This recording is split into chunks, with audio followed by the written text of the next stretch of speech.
Well, welcome again to another episode of Upon Further Review. This is week 14. This is our final episode of our Upon Further Review this season here.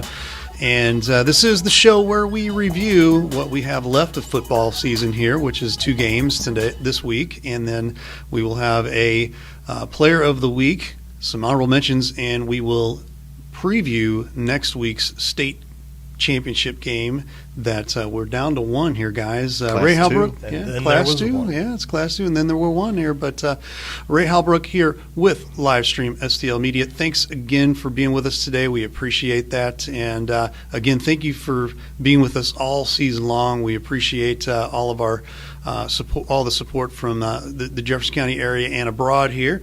My panel here is Scotty Lotta in the middle here and Matt Bates on the end there. Guys, the esteemed panel. The esteemed panel, yes. And it was quite cold, a lot colder than it has been lately. But we've had some good games. Question mark. Yeah. And another one of those all-time classics, I would call it. But without further ado, let's go in here to the Week 14 results. They are as follows here: St. Pius X 40, Monreal City 36, and Kearney 52. Festus 24. Let's begin with that Kearney Festus game as the Festus Tigers come out again, throwing the ball all over the place early, but got away from it. And unfortunately, because they got away from it, kind of let the game get past them there. But I wanted to kind of get you guys' thoughts. Matt, you had the game, so let's turn it over to you here real quick. Well, I mean, throwing the ball over the place in a good way to start off the game, because the first 2 possessions, Perry goes like 3 of 4, 154 yards, because they got the opening kickoff. 20 seconds into the ball game, Perry misses his first pass to Wilkes. I guess just kind of then looks at him. Finally, they get on the same page. Next play, boom, streak route right down the middle of the field. Takes it 80 yards. Next possession, that goes to Frank. Actually, I think Frank got the first one. Trying to remember which way that went. But I know Frank had caught one because I said Wilkes had 2 of them. But when I went back and looked, that Frank's number 6 was kind of like squished. It looked like an 8.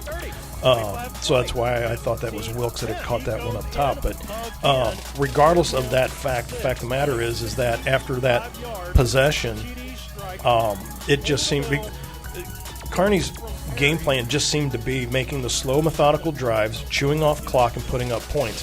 And they never really deviated from that. Festus, they were putting up points fast, quick, in a hurry. Then they deviated from that. And once they did that, I think that took them out of their rhythm because virtually the passing game went like non-existent. And you just left open a really great Kearney team. The Bulldogs just imposed their will, almost like nearly 500 yards of rushing offense alone. And Carter Temple, their quarterback, who after the game, when I was chatting with him briefly, he 16 carries, 237, so he was averaging almost 15 yards a pop each carry that he had. Wow. And I had just mentioned to him, I said, I appreciate the athleticism, everything you did with the ball, your reads. And I said during the broadcast, I had mentioned you reminded me a lot of Cohen Stark out at Northwest. And he says to me, "Oh yeah, I've wrestled him." Oh wow! because okay. he's an all-state wrestler as well too. To have that on his resume. But he was like, "Yeah." He goes, "Yeah, I know a little bit about Stark." And he said, "Yeah, I usually just check in on guys that I've wrestled and saw some of his numbers." And I said, "Well, I just wanted you to know that I wanted to pass that along." And he was like, "Well, it means even more since I've wrestled the kid as well too." And but really, I mean, up and down. How many times during any of our broadcasts of a Festus game would you see another team running up 500 yards just in rushing against them? And I mean, they could pull down the passing game at will if they wanted to, but they had so much success running the ball. And weather was not a factor at all. Could have been, should have been, but it wasn't. Any of your snaps on special teams, they were there. Perry was in shotgun formation nearly all night. No bad snaps between him and the center. So weather didn't prove to be a factor in the game, even though 2 hours before kickoff it very could have well have been. But this was just flat out the Bulldogs just imposing their will on the Tigers and moving on to potentially win their 6th state championship, Scott. And how about a shout out to Coach Therrell, organizing, the effort to clear the field, getting on Facebook and having volunteers come out and clear the field. I thought that was pretty cool. And what was it doing? I mean, was it precipitating at all during the game? Like right before kickoff, it really had just shut down, and that was one of the things Ray and I had talked about, how I think just such a smart move it was to move the game back from 1 to 3, because even just that little window alone, really all the precipitation was virtually gone. It was the wind, as I was pulling up, that was the thing that was going to bother me, that, if I'm out there on the kicking squad at any point, whether I'm punting, extra points, field goal attempts, anything like that, the kicking game was going to be impacted severely, because you had gusts 35, 40 miles an hour. I mean, those flags were just starched blowing one direction, and that was not boding well. But once kickoff started, like I said, Mother Nature just hit the pause button on the weather, and everything just opened up, and it was just a level playing field for everybody. You kind of talked about, Festus came out able to put up points early and often. Do you think it was a fact that they got away from something that was successful, or was it an adjustment made on the other side? Because in an interview with Coach Minnick, he had said that they had made some changes on their defensive scheme, which, again, I think, okay, to their credit, that's what good coaches do. When you want to get to a next level, those are things that are in-game reads that you identify that, hey, maybe this ain't working, we need to do something. Because he had felt that when they went to a too high, that they were just going to invite Festus to run the ball more, which is what Coach O and the Festus Tiger team did. But I think it was an in-game adjustment, too, by Festus that was like, you know what, I think we need to get back to the running game, because I think they're giving us something. But the fact that the passing game was just virtually non-existent, to me, watching the game being there just didn't sit well with me, because I'm like, what are we getting away from? Because you had established it. And to me, it was kind of like they had picked a scab, because Coach Minnick had even said that one of our kind of weaknesses is when a team spreads us out and starts throwing the ball. And on that Festus side, when you've got 9 kids that have over at least a touchdown reception, you've got a number of kids that have over at least 100 yards collectively, to where they were one of the few teams in the area here that had multiple receivers, to where you really couldn't just write off 1 or 2.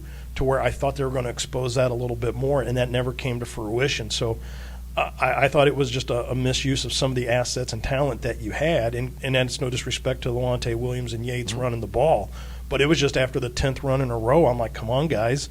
And it just the wheels, once they got off the track, they were never able, because Kearney just seemed to be scoring every possession. Every possession they got, if they wanted to chew 6-7 minutes off the clock, they did, and they scored every time. So was there like a play or two that you could pick out that was the separator in this game? I think there's a couple bad taste moments, and that was right before halftime, because it was a 23-17 ball game at half, and Festus had the ball. They had a 3rd and 10, and Perry comes out and is flushed out of the pocket. He goes to make a run, sticks the ball out in front of the yard marker. And the side judge comes in, and I guess was just looking where his foot went out at, marked him out there instead of looking where the ball was at, because we were approaching because it happened exactly at the 1 minute mark left before halftime, to where this would have given them a first down. They could have had some momentum going to possibly put more points up. Well, they come out, and the ref's like 4th and 1. And I looked at Ray, and I think I even said on the air, I'm like, what did I miss? Because then a play like right before that on this same drive was an incomplete pass to David Russell, that he had gone down in a crouch, caught the ball, thought it was a first down. The back judge comes in. He's waving the thing off vehemently that Russell didn't make the catch. And it was like those 2 plays, you kind of just seen the air sucked out to a point. Now, what was it, a game changer? I don't know, but it was one of those collective plays in a series that made you were kind of like, you know what, maybe this was a chance that we had missed, because a touchdown, just the straight touchdown, you got a tie ball game. Then whether you want to kick it or go for 2, up to you, to where you could have had a potential lead going into that halftime break, because Kearney got the ball to start the second half. So it would have been good for Festus, I think, in that scenario, to have put some points up, but it again came to no avail. And so I think that could have been what I would have called a moment, because there was a number of third down plays. Because Festus never really got the Bulldogs into any fourth down or like a third and long to where you're like, okay, this is where the defense has them at. It was like every play was on first down. They were getting 8-9 yards where it was 2nd and 1, 2nd and 2. And if they did ever get to a third down, it was like 3rd and 1.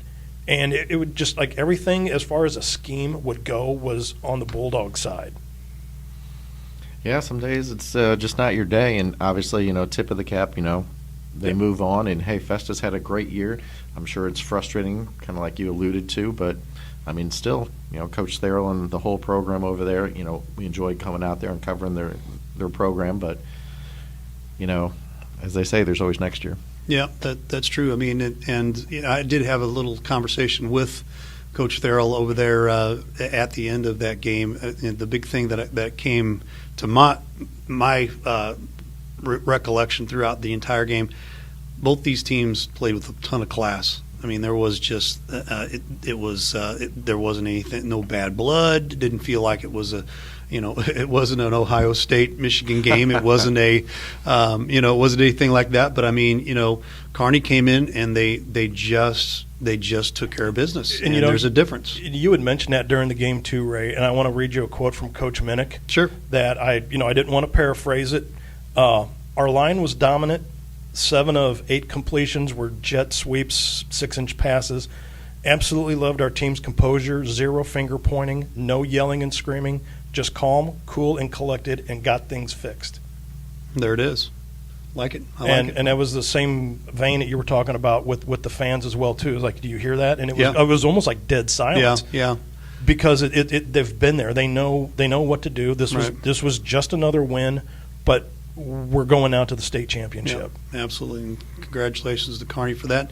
They will be playing Hannibal. Is that correct? I believe that's what you said. That is Hannibal Lecter. Hannibal, who just beat St. Mary's here literally not even an hour ago. So on our recorded spot here. But as we move on here real quick, we'll talk about the big game here also between St. Pius X and Monroe City.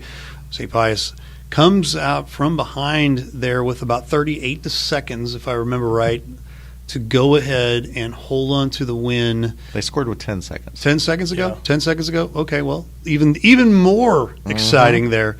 St. Pius X, 40-36 over Monroe City. And, man, I will tell you this. That, to me, just looked like so much of a shootout. And, it seemed like you saw just about everything. But, at the end, it was both teams bend, don't break, and, let the best man win, and the Lancers come out on top. This was such a fun game, and I want to give credit to both schools and whoever, the powers that be, had the forethought to move this game to Friday. Yeah. Because with the incoming weather being on a grass field, this would have been a totally different ball game on Saturday. Yep. Playing this in the elements that they had, granted it was cold, it was very windy, but moving this to Friday, it really was an entertaining game, and it was, you really felt bad for whichever team in the end was going to come out to lose this because it was such a great back and forth. And kind of like the game you guys had on Saturday, a lot of good sportsmanship. Obviously they were playing hard. Obviously, there was a little bit of fire down there, but everything first class all the way. Excellent. Matt, your thoughts there, boss? You're right. This thing was like a back-and-forth battle where when Monroe City went up 14-0 in that first quarter, they had, special teams. Once again, St. Pius just the punt team is just their bugaboo right now that they just can't seem to get out of their own way with. And, all that Monroe City had to do was just look at the Montgomery County game that I had done the week before, that you saw the snaps from Flores going between the legs of Heredia. And when he could get one to Heredia, he would bomb it about 53 yards. But it was like pressure on the kicking game when you get to this stage with what's on the line. That, it's not like, you can take one on the chin and play again next week. You win, you stick around, lose, you go home. And so I thought that's just something I think along the way that they might need to tighten the screws up with is just the accuracy of their punting game. Eckrich in that first half was just kind of a head scratcher. He was just seemed to be just off tick just a bit. Some passes, even some deep balls, weren't connecting with. Some short passes were, either going in the dirt, sailing over the head, to where, I was like, well, maybe at halftime they're going to, just tell Cody Shaver that, we're going to stick with you. You're going to be our ground and pound, and that's how we're going to put up points. And points they did, as Pius reeled off 19 before halftime. And so, I mean, they had that 19-14 lead at half, and you're like, okay, well, they're going to come out, they're going to run the ball because they're at least up. Well, something happened with Eckrich. I don't know, somebody put something in his Gatorade bottle or what, but then he comes out and he could not miss a deep ball. He couldn't miss anything. It was the touch, the accuracy, everything that you were kind of hoping you would have had in the first half. You're like, man, I don't know what's going to happen, but that crazy thing called halftime, Scotty, just seemed to be the thing that worked for him. And to just rewind it a little bit, it was 14-0. It was a fourth down. It was a punt. The previous possession, St. Pius had a punt blocked, and that turned into the second touchdown for the Panthers. Again, next drive they come out, they're unable to move the ball. It's fourth down, and I think Monroe City got a little bit greedy because they went for another punt block. Punter was able to get the punt off. It only went like 12, 15 yards. Right. But you get this roughing the punter, and from there, it's Cody Shaver time. They get the first down on the penalty. Cody Shaver takes it in. The next possession, they get it back. Or actually, they don't get it on the next possession. It's on, fourth and like a mile. And they're trying to make a pass to the upside. The quarterback gets dinged, and he passes it right to the defender. He takes a pick six, 60 yards. So now they've got 2 touchdowns. And then, sandwich in another Cody Shaver touchdown right before halftime. And boom, they're right back in the ballgame. You talk about Cody Shaver. How good was Quincy Mayfield on the other side of the ball? I mean, to me, seeing the game on a replay, that if there was any kid to me that almost like resembled a Marshall Falkish kind of back, I was like, the kid could do anything and everything. And that TD pass that he caught, I mean, because he didn't seem to be the tallest player on the field by any stretch. And there he is leaping in the back of the end zone catching one, and then he's also spinning, ducking, dodging, running the ball. And basically, I mean, he was the guy that kept Monroe City in that ball game. Oh, 100%. I mean, if we would have flip-flopped this and be like, who is the player of the game for them? Oh, it would have been Mayfield 100%. And it's also noteworthy that he ran the ball one time and kind of got bulldogged hard down on his head, and he had to come out for a play, but then he came right back in, and then he was doing both ways. He was playing defense as well, and then he got dinged up on a play, probably 4 minutes after that. He kind of limped off, and you're like, ooh, if he goes out, this could be it for the Panthers. But he was able to gut it out, come back in, 30-yard run, another 22-yard run, another 40-yard run. Just a day at the office. All right, I got to ask you. You were in the booth on the call. It's fourth and goal at like the 1 or 2. At the 2. And 10 seconds left. In your head, calling the game, are you like, well, they're going to put the ball into Shaver's hands, or what were you thinking during the broadcast, like in the moment? How did you think this was going to go? Were you calling on your bingo card Harrison Ray on a kind of a scamper, just kind of tossed to keep the audience entertained, or did? No, actually, I had called Shaver's number on third down, and he got it, and they stuffed him. They came right up the middle. He got nothing, so they called their final timeout, and then I'm thinking, okay, do they go back to that? And they had kind of spread it out a little bit. You had Ray, you had Irvin. Eckrich could possibly run, and obviously you can go back to Shaver, go back to that well. And I'm like, I thought they were going to go right back to Shaver, and then they came out and he rolled out, and then the play kind of broke down a little bit, and I'm like, oh my God, this is how your season ends. Yeah. And then he just had a really, he just kept his head about him. He just kept moving, and then he just found the guy he was trying to get his attention to, found him in the corner of the end zone, completely like he had a bubble around him. And then it was just pandemonium. The place went nuts. When I am watching the game, and so again, I tell you, I watch the game, with the audio, then I watch it again without the audio, and I'm watching it again. And when they come out of that huddle, exactly the same thing. I saw them spread out, and I'm thinking, okay, you know what they're going to do? They're going to spread it out. They're going to give the ball to Shaver again. They're going to be like, this is my ride or die. we know everybody in the house is expecting him to get the ball. And whenever Eckrich rolled out, I was like, are you kidding me? Where are we going? Because it wasn't like he was rolling out and taking it to the house. He was rolling out looking to make a pass. Well, he's also running against, he's throwing against the grain. Yes. Everything about what was going on, I was just like, and then he just lobs it in the end zone, and there is Ray. Okay. And all right. it was just kind of like one of those things that just everything just kind of like stopped for a second. It's like, what just happened? It was like one of those schoolyard plays where I don't think anybody really wanted to call it, but that was what it turned out to be. Yeah. And that's where and that's how your season gets punched to the ticket to the state championship. Yeah. With 10 seconds to go on the clock. Yeah. Wouldn't have it any other way, right? Of course. Yeah, right. Hey, and don't forget, let's give a little credit here to Evan Eckrich for doing this as a sophomore. So it's that is no big feat.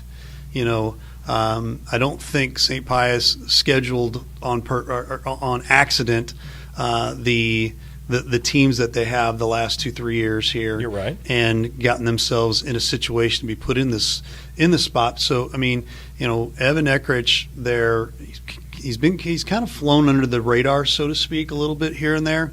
But it's to me, I feel like you put him in that Parker Perry echelon, so to speak, to where it's like, okay, hey, these quarterbacks here, doesn't matter what grade they're in, it doesn't matter if they've got the head and they've got the intellectual stuff to get it done, we're going to roll with it. It's just a competitive intangible when you go out there and it's like you want to make a play for your team. Right.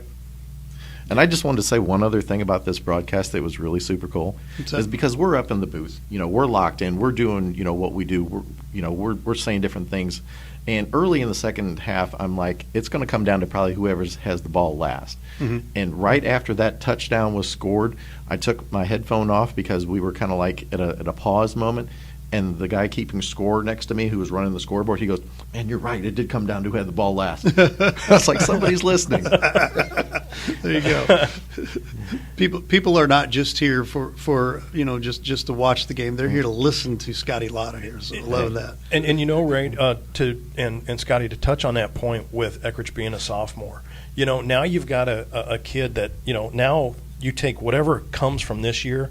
He's got the taste, he's got the experience, everything to where he's not that far removed from where the youngsters that are going to be coming up. To where, you might have a guy now next year as a junior to where, talking to sophomores, freshmen, that this guy is like right off the heels of coming from a state championship to where, you've got 2 more years after this with this kid to where there can be something bred into the program. Yeah, established leader right there. And you see kind of how you can roll that into the same narrative with Festus, even though, the bad taste here from the Bulldogs game, but you look at the district championship, you punched your ticket to state last year. You were on the threshold of going there again this year, lost to arguably one of the best teams in the state, up and down, to where, you see that breeding coming in to where the Festus team has got that taste.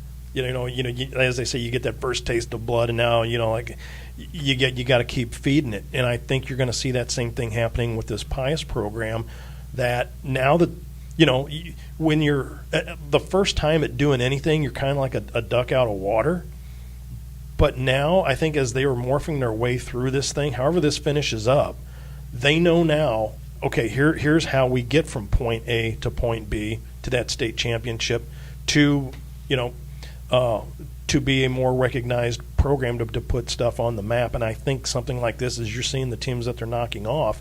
And I think, again, to that other point too, Ray, the strength of schedule that they have put together, did them a fair amount of wellness as well too, that you see that up and down. And you saw the same thing even with the Kearney Bulldogs, that they had no games that were Class 4 or lower. Everything was Class 5 or 6. Yeah. So and you see what Pius did this year. So that's why I say, just in the regular season alone, these guys were battle tested. They were ready for the playoffs. And then when you're playing, kind of caliber Class 2 teams, but it's still kind of like we've played bigger, better, and we've hung our hat in there. Right. So I think there's bigger things to be expected from this Pius program, even after this season finishes off. However it does, it's been a Cinderella story. And also, I mean, Monroe City came in, they lost their first game of the year against Valley. They were on an 11-game winning streak. So, again, I mean, this was a team that was on a roll. You're just able to keep your head about you and just execute. There you have it. There you are. That does it for our review for this week. We'll have our player of the week here in just a moment. Be right back. Craving authentic Italian cuisine? Hi, this is Don Bollinger at the Pasta House Company in Festus. We're serving up happiness one plate at a time. From our made-to-order pasta dishes to our mouth-watering pizzas, everything is prepared with the finest ingredients. Try our fresh ground burgers, hearty lasagna, or our perfect appetizers. Happy hour every day with half-price pizzas and kids eat free every Sunday. Visit us at pastahouse.com to order online or for delivery on Highway A and Pounds Road, where it's always a great time. It is now time for our Upon Further Review Player of the Week. Thank you to the Pasta House for being our sponsor for this particular segment here. Our segment today, man, our Player of the Week, it is Evan Eckrich from the St. Pius X Lancers. Man, you had one heck of a game here Friday night. And Evan, congratulations on being our Player of the Week. But have you down here for 14 for 21 for 240 yards, not one, not two, 3 touchdowns in a wild one, 40-36 win over Monroe City. Evan, how you doing, my friend? Good. I'm doing well. How are you doing? Excellent, excellent. Take us through the game, man. I mean, you've been in quite a bit of games here lately. I mean, obviously St. Pius X, they haven't been this far before, and they're doing this with a sophomore quarterback. So, you know, what's it been like for you, number one, but then take us through the game and give us your thoughts on that as well. So, you know, Cody has got to be the best running back around here. And a lot of teams, like, what they were focused on at the start of the game was stopping Cody, and they came out with a bunch of people in the box. So we always know we can throw, and we kind of just opened that up. The line did a great job protecting, so we had a lot of time. Excellent, excellent. Now, I know that, you know, sometimes you guys got to take a look at the run. Sometimes you got to take a look at the pass here. You know, not too terribly bad there for a sophomore quarterback, 14 to 21, 240 yards. You know, and two great defenses too as well. I mean, Monroe City's not anything to sneeze at here, but you guys had a pretty good defense as well. Talk about your defense a little bit here. They've kept us in a lot of games, like last week against Montgomery County, 0-0 throughout the whole first half, and they kept that shutout. I think we've had like 3 or 4 shutouts this year. They do a great job. Excellent, excellent.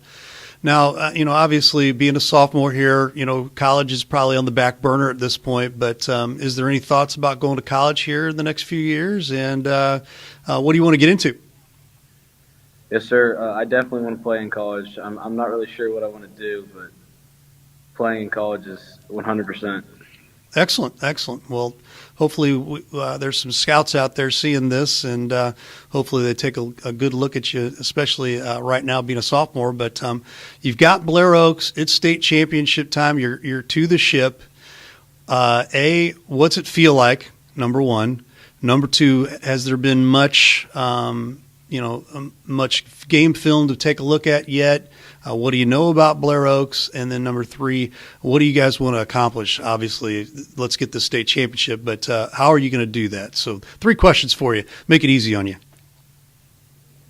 So Blair Oaks, we know they're a good team. I mean, they won Class 3 state last year, so but we're not the type of team that'll like bow down to anybody. We're not scared of nobody, so we're definitely ready.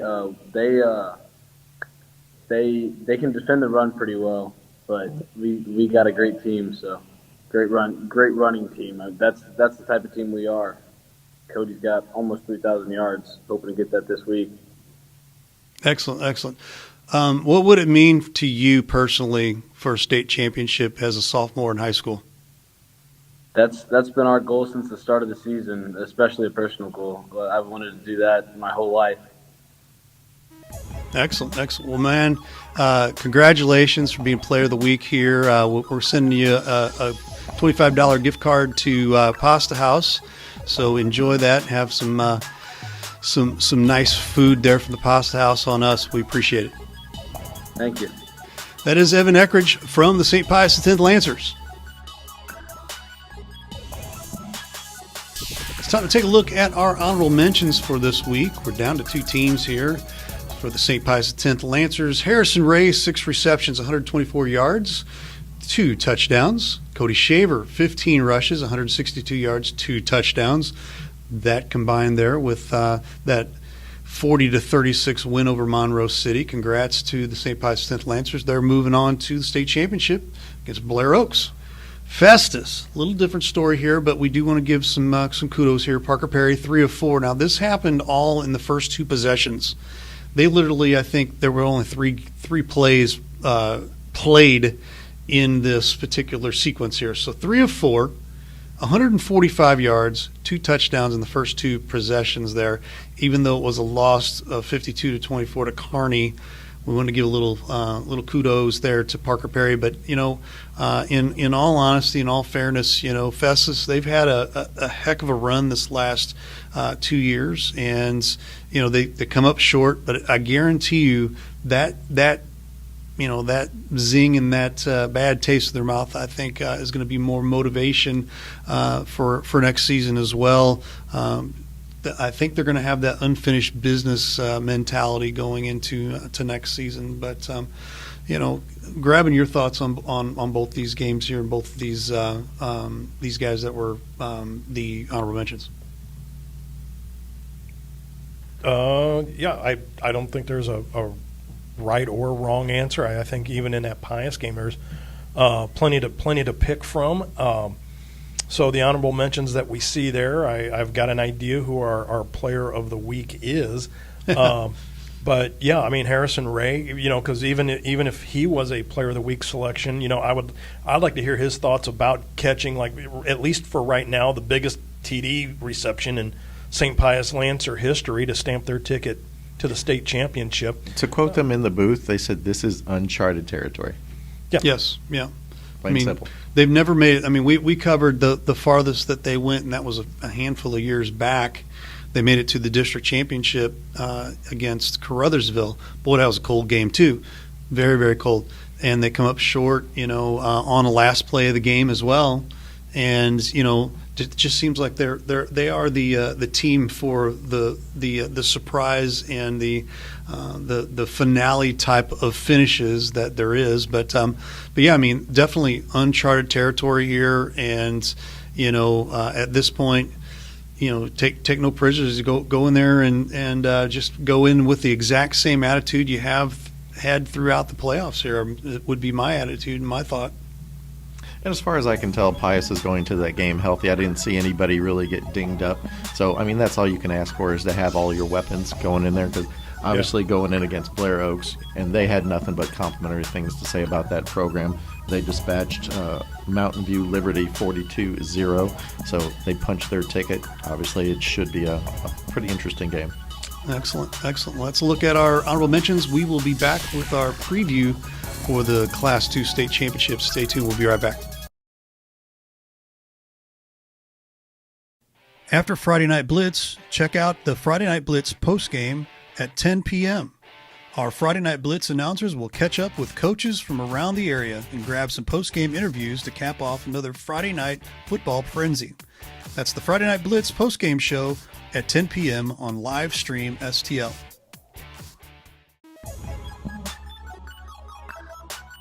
We are back to take a preview of the Class II state championship. Blair Oaks and St. Pius X, the Lancers taking on, I believe, Blair Oaks. I believe they are the Blue Jays, if I remember right. So, I don't know a ton on Blair Oaks, but I do know that they have a little bit of a pedigree, a little bit like Kearney, that have been to the state championship before. Are they the defending state champions from last year? Is that right, Matt? Me? Yeah. The other Matt. Okay, yeah, because the other Matt might know. The other Matt might know. I thought they were Class 3 last year. They were, and then they moved down. Okay. But I wasn't sure exactly how that all worked. So I do know a couple of fun facts about Blair Oak. They're 13-0.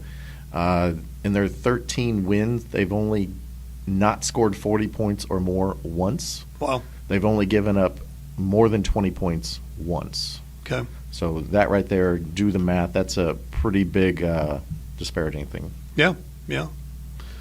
I would agree. Yeah. Yes. Thoughts on what could happen here, Matt?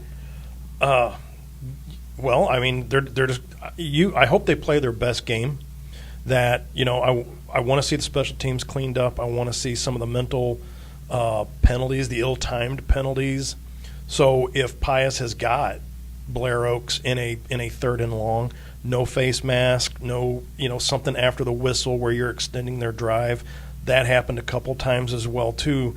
So when again, as playoffs morph, the competition's going to start ramping up, and they're going to start taking advantage of everything you give them. So if you're going to, have some bad snaps on a punt, you need to tighten those up. So again, if Pius can put together one of their best played games, cleaning up the nest on their own side, to where, if things do go awry, you don't want it to be because of your own undoing. You want it to be because Blair Oaks was just the better team that day. Right. Not to where you can go back and you go down your draft board and you see like 7-8 things I can throw up there that sent you home packing. Those are the things that you need to clean up. And if they can do that, I think they've got just as good a shot of anybody. I mean, they hung with a Valley team 14-7. So I think all you can say is anything's possible. Scotty? Ditto. No, he hit on all the things. I think Pius, like you said, needs to come out. They need to play their brand. They need to be, poised, if that makes sense. Mm-hmm. And they also need to play as clean as possible. There were some silly penalties. Like you said, the special teams needs a bit of tweaking. But other than that, this team has the weapons to go out and score points. I think too, synonym with that would be discipline. Mm-hmm. The poise, the discipline. You stay within yourself. Don't do anything after the whistle. Don't let Blair Oaks get under your skin. Because the first time internally something unravels, again, as I said 2 weeks ago, you don't want kids punching each other on the same team because of something that might have been seen as a bonehead play. Because already Coach Ray has got enough fire extinguishers to put out other fires he doesn't need to carry anymore. So hopefully this unit is collective enough to where they bring the mob, because those guys are always piling on 3, 4, 5 guys on a tackle. So carry it, clean it up, and hopefully you put your best game forward. You mentioned something to me a little bit during before when we were preparing for this.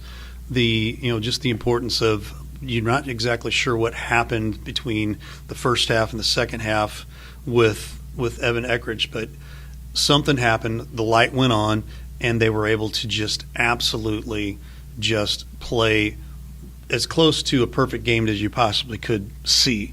That's what's going to have to happen. You have to go into that mentality and that particular with that particular expectation. The expectation is we got to go into this game just like we did the second half of this past Friday's game.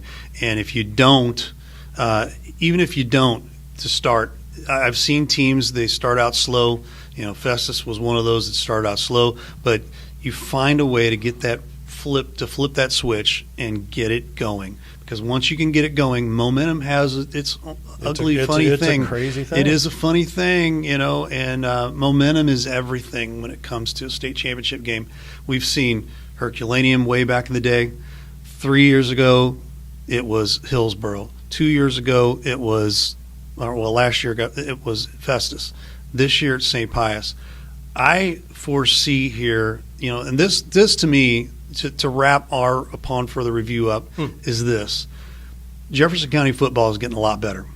It has come a long way. Yes. And I really feel like it can only go up from here, because obviously you don't want to start taking a step back. The minute you take a step back, that's the difference in about getting creamed by some teams that you wouldn't normally be getting creamed by, in years past. So everybody's stepped up. I'm talking about Crystal. I'm talking about Pius. I'm talking about Herky. I'm talking about Grandview. Yes. Everybody. Northwest, they stepped up. yes. Yeah, Northwest did this year.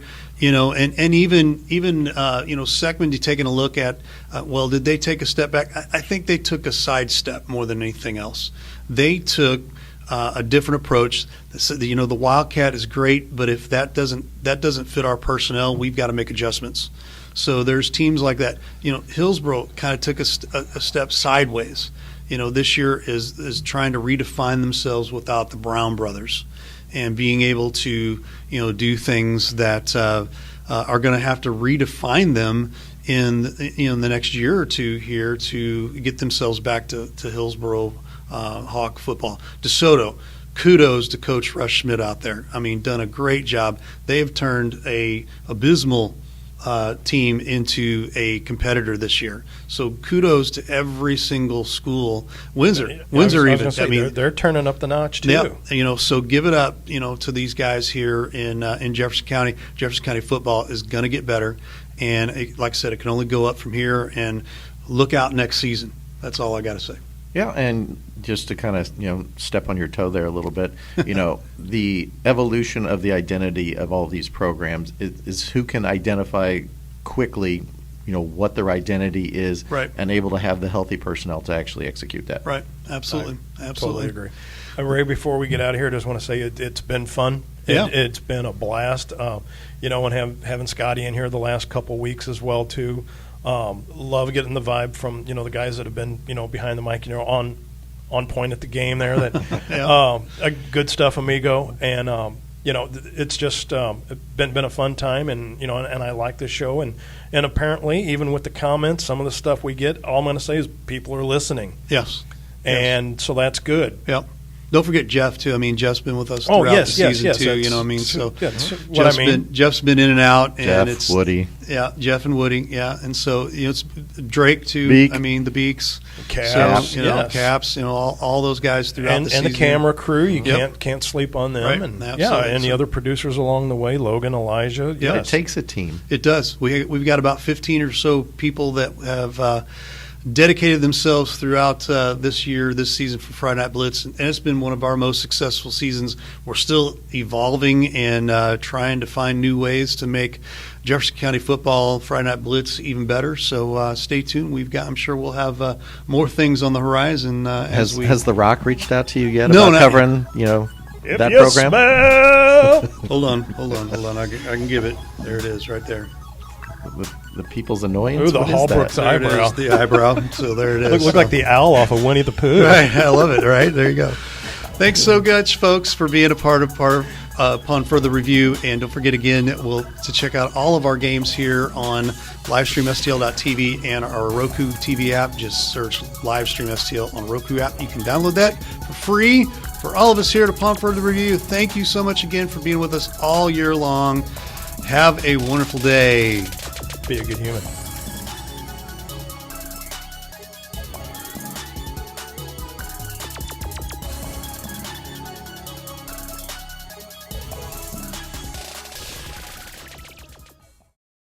Thanks for watching today's broadcast. Any unauthorized use of this broadcast without the express written consent of Livestream STL is strictly prohibited.